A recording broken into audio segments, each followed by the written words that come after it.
بسم اللہ الرحمن الرحیم۔ جماع کا طریقہ۔ محترم دوستو، اس ویڈیو میں آپ کو جماع کا طریقہ بتاؤں گا کہ جماع کون سے طریقے پر کیا جائے، جماع سے پہلے کیا کرنا چاہیے اور جماع کے بعد کیا کرنا چاہیے، کیونکہ بصورت دیگر بعض وقت لوگ بیماریوں میں مبتلا ہو سکتے ہیں۔ تو اس وجہ سے جماع کا طریقہ جو ہے وہ یہ ہے کہ سب سے پہلے آپ جس جگہ میں جماع کرتے ہو اس جگہ میں ایسی کوئی خطرے والی چیز یا ڈر والی چیز موجود نہ ہو، کیونکہ یہ ڈر اور خوف جو ہے وہ بھی حمل پر اثر انداز ہو سکتا ہے، اور ایسی بہت سے واقعات گزرے ہوئے ہیں۔ میں نے ایک دوسرا واقعات دوسری ویڈیو میں بیان کیا ہے، جس کا میں لنک ڈسکرپشن میں دے دوں گا۔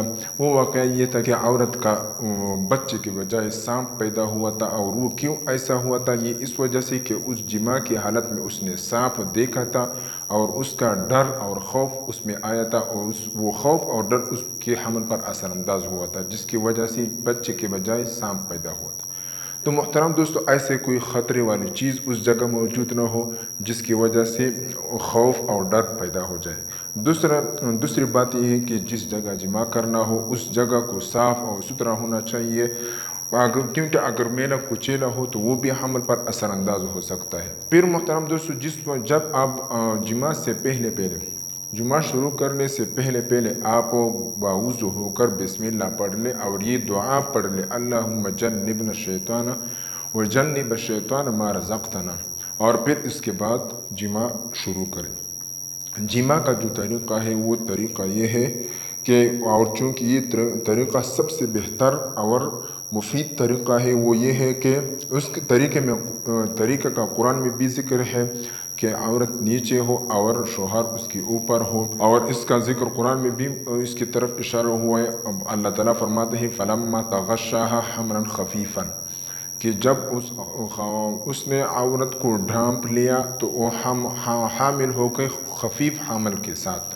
تو اس آیت میں بھی اس طریقے کی طرف اشارہ ہے، اور یہ فطری طریقہ ہے، حتیٰ کہ سب جانور بھی یہ طریقہ کرتے ہیں۔ تو محترم دوستو، یہ طریقہ بہت عمدہ ہے۔ اس میں ایک تو عورت کو لذت حاصل ہوتی ہے، اور دوسرا وجہ یہ ہے کہ یہ استقرار حمل میں بھی بہت مفید ہے۔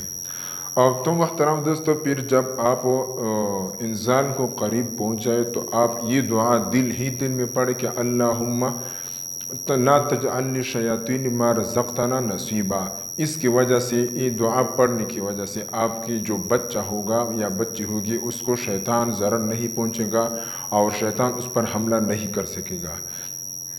اور علامہ عبدالحق حقانی رحمۃ اللہ علیہ نے لکھا ہے کہ اس سے معلوم ہوا کہ اگر یہ دعا نہ پڑھی جائے تو شیطان اس بچہ یا بچی میں فساد اور بگاڑ پیدا کرے گا۔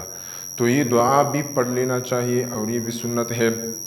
پھر اس کے بعد محترم، جب جماع کا عمل مکمل ہو جائے تو اس کے بعد میاں بیوی دونوں اپنے عضو خاص کو دھو لینا چاہیے اور پیشاب کر لینا چاہیے، کیونکہ بسا اوقات عضو خاص میں منی کا قطرہ رہ جاتا ہے، جس کی وجہ سے سوزک اور بہت سی لاعلاج بیماریوں میں مبتلا ہونے کا امکان ہوتا ہے۔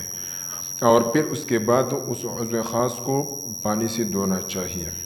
تو یہ محترم دوست جماع کا طریقہ تھا۔